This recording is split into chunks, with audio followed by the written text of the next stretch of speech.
Let's get right into it. Number 10, bloodletting with leeches for headaches. Got a headache? Slap a few leeches on your face? Yeah, because losing half your blood supply is the natural cure for stress. For centuries, doctors swore by bloodletting.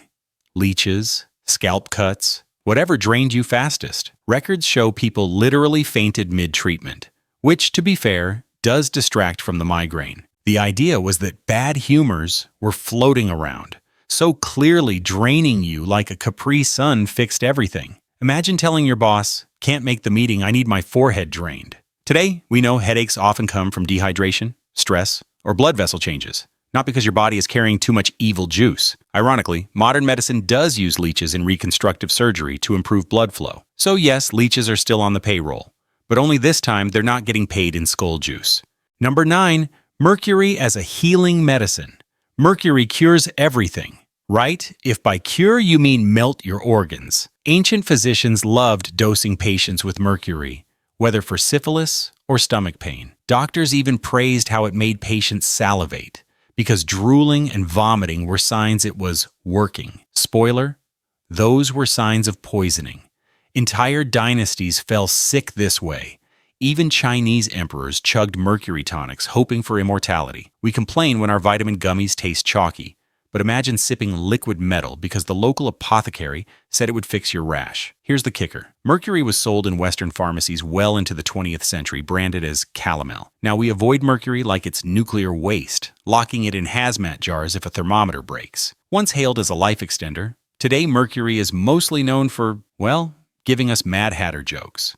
Number 8, smoking prescribed for asthma. Doctor's orders, smoke a pack a day for your lungs. That's like putting out a fire with gasoline. Yet, in the 19th century, cigarettes were marketed as bronchial relaxers. Ads showed physicians in lab coats recommending specific brands for asthma relief. And people believed it because who questions a man with a mustache and a clipboard? In reality, inhaling smoke irritated the lungs, causing the exact opposite of relief. But imagine being a kid, wheezing from asthma, and your mom hands you a cigarette like it's an inhaler. The shocking part? Some medical journals defended this nonsense into the 1950s. Today, asthma patients carry inhalers packed with steroids that actually open the airways, not burn them shut. But hey, at least those old cigarettes gave you cool points on the playground while your lungs filed for bankruptcy.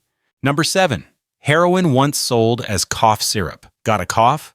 Try heroin. Yes, Bayer once bottled heroin like it was flavored syrup for kids. Doctors said it was less addictive than morphine.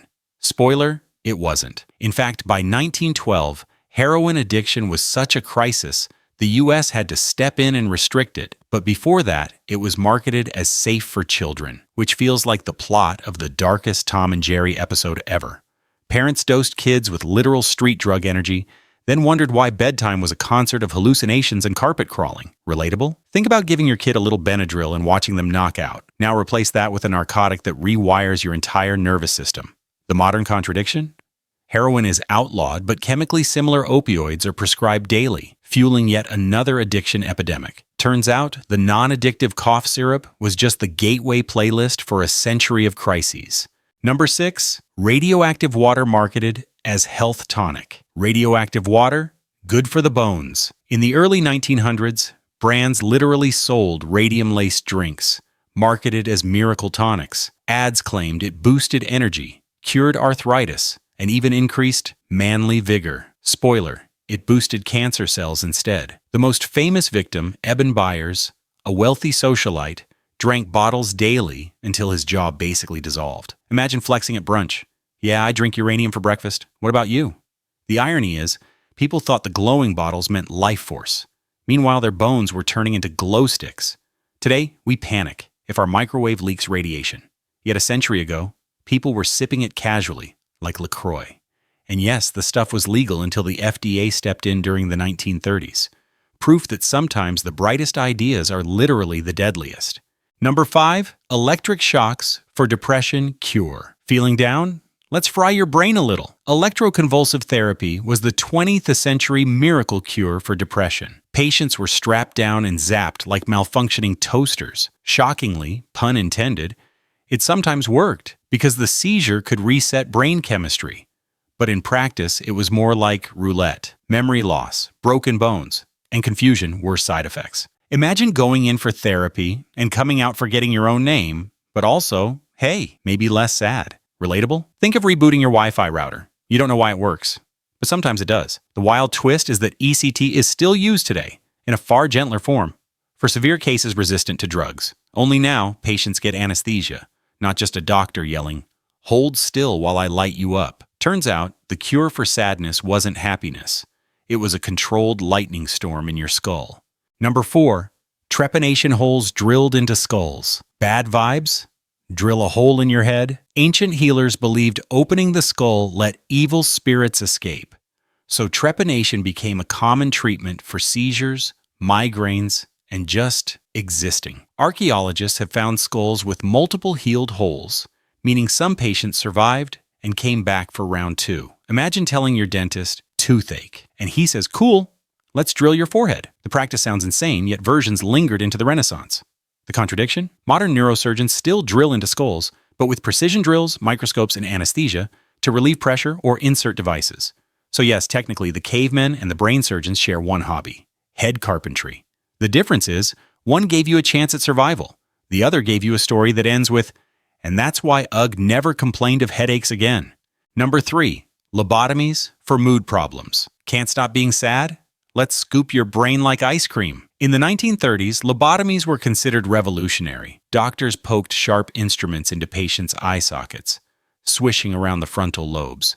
Symptoms vanished, but so did personalities. Thousands underwent the procedure, including veterans and housewives, often without consent. Relatable? It's like deleting your phone's apps to fix lag, only to realize you just wiped the entire system. The shocking twist? Antonio Egas Moniz, inventor of the lobotomy, actually won a Nobel Prize. Today, lobotomies are viewed as barbaric, replaced by psychiatric meds and therapy. But the fact they were once celebrated proves one thing. If you're ever feeling unqualified in your job, remember, someone literally won the world's highest honor for turning brains into mashed potatoes. Number 2, snake oil miracle cures. Snake oil heals everything, except it didn't. Traveling salesmen in the 1800s sold bottles promising to fix arthritis, headaches, and baldness. Most were just alcohol, mineral oil, and sometimes actual snake grease. People bought them in droves, hoping for miracles. Imagine Venmoing a random Instagram ad today for a detox tea. Same scam, different century. The irony is, real snake oil, used in Chinese medicine, contains omega-3s that can help inflammation. But the American versions? Pure scams. So much so, snake oil salesman is now the permanent label for anyone peddling fake solutions. Funny how centuries pass, but humans still fall for flashy cures. Only now it's biohacking powders and AI brain pills. At least snake oil didn't come with a subscription model. Number 1, urine therapy, practiced seriously. Drink your own pee, it's medicine. Yep, urine therapy has been practiced in parts of the world for centuries, believed to heal everything from acne to cancer. Advocates still pop up today, swearing by urine fasting. But newsflash, urine is literally waste. Your body spent hours filtering it out for a reason. Drinking it is like re-downloading a virus you just deleted. Sure, it has trace nutrients, but so does expired orange juice, and nobody's bottling that as medicine. Relatable? Imagine forgetting your water bottle and staring at your bathroom thinking, well, hydration is hydration. The contradiction is, modern science does use urine in some ways. Hormones like HCG are extracted from it for fertility treatments. But outside of a lab, chugging your own golden latte? Let's just say, if evolution wanted us sipping pee, Starbucks would already have it on the menu.